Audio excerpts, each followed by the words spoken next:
12 physics chapter गतिमान आवेश तथा चुंबकीय क्षेत्र का प्रश्न नंबर 10 हम आपको समझाएंगे।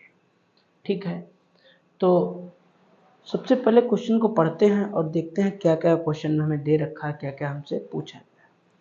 एक सीधे लंबे तार से एक सीधा तार था, लंबा तार था, 2.0 सेंटीमीटर दूरी। तो सबसे पहले आप लिखो, दिया गया है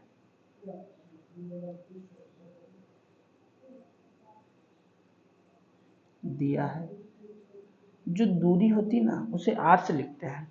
तो r बराबर दे रखा है सेंटीमीटर, कोई दिक्कत? ये दूरी सेंटीमीटर में दे रखी है, इसे हमें मीटर में कन्वर्ट करना पड़ेगा।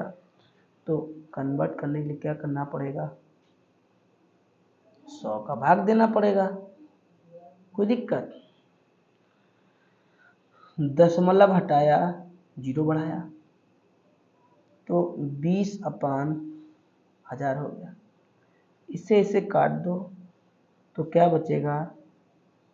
100 बचेगा।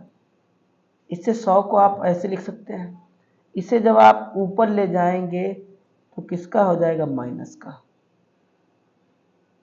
मीटर। कोई दिक्कत? इतना समझ गए? दूरी निकाल ली, अर्थात जो दूरी निकली 2 × 10⁻²मीटर। कोई दिक्कत? ये आपकी दूरी निकल आई। फिर आगे कहा गया है चुंबकीय क्षेत्र की तीव्रता, मतलब B बराबर दे रखा है 10⁶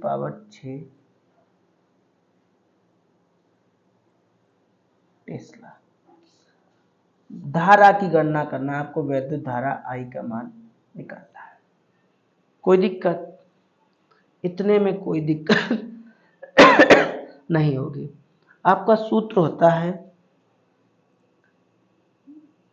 V बराबर μ0/2πI/R। ये आपका सूत्र होता है। इस सूत्र में हम मान रख देंगे और हमारा आंसर आ जाएगा।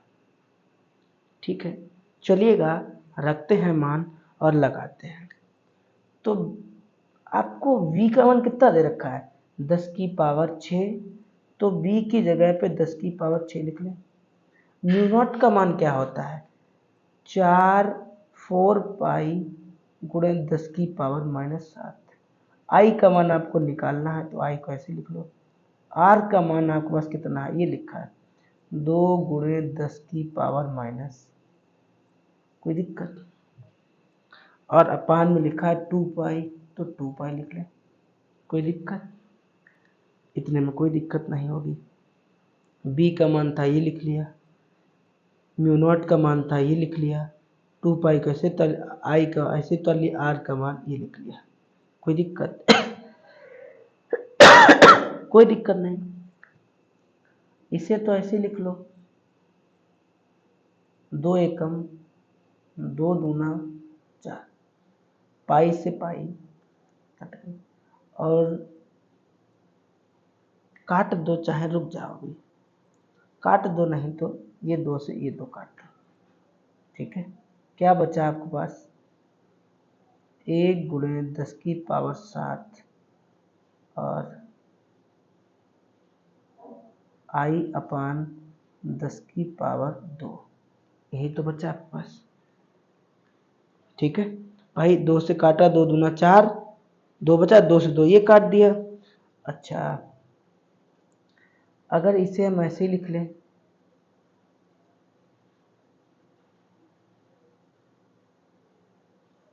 I भी ऐसे लिख लें, ये पावर अगर हम ऊपर ले जाएंगे तो प्लस की हो जाएगी। कोई दिक्कत? कोई दिक्कत नहीं। ठीक है, कोई दिक्कत नहीं है। तो फिर आगे बढ़ा जाए। तो देखो भाई, आगे बढ़ने के लिए क्या लिखेंगे हम? ये 10⁻⁶ को ऐसे लिख लें,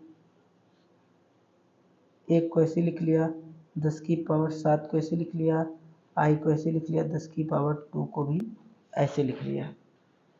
कोई दिक्कत? कोई दिक्कत नहीं। ये 10 की पावर 6 को ऐसे लिख लो, ये 1 लिख लो।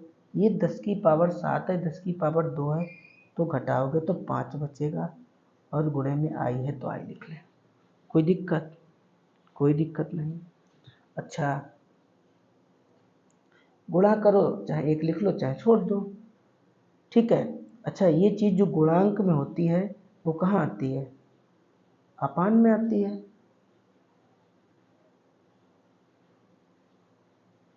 ठीक है, ये पावर ऊपर ले जाओगे तो नीचे तो माइनस के ऊपर जाएगी, प्लस की हो जाएगी। और 1 लिखो तो 1 का भाग देंगे तो वही संख्या आ जाएगी। लिख लो, वरना कोई दिक्कत नहीं। आपके मन में शंका हो तो लिख लो 1। लो भाई, कोई फ़ायदा नहीं लिखे। आप घटाओगे तो 10 की पावर -1 बचेगा, और अपान में 1 है। 1 का भाग करोगे तो वही आएगा। ठीक है, इसे आई बराबर लिख लो, ऐसे सीधा करके लिख लो। तो ये पावर जब नीचे लाओगे तो प्लस की हो जाएगी। ये पावर जब नीचे लाओगे 10 की पावर 1 है ना, यही पावर जब नीचे आ गई तो 1 हो गई। गुना करोगे वही बात है ना। अच्छा, या तो आप इसे इतना लिख दो, या आप ऐसा करो, भाग दे दो 10 का 1 में, तो भाग तो जाएगा नहीं।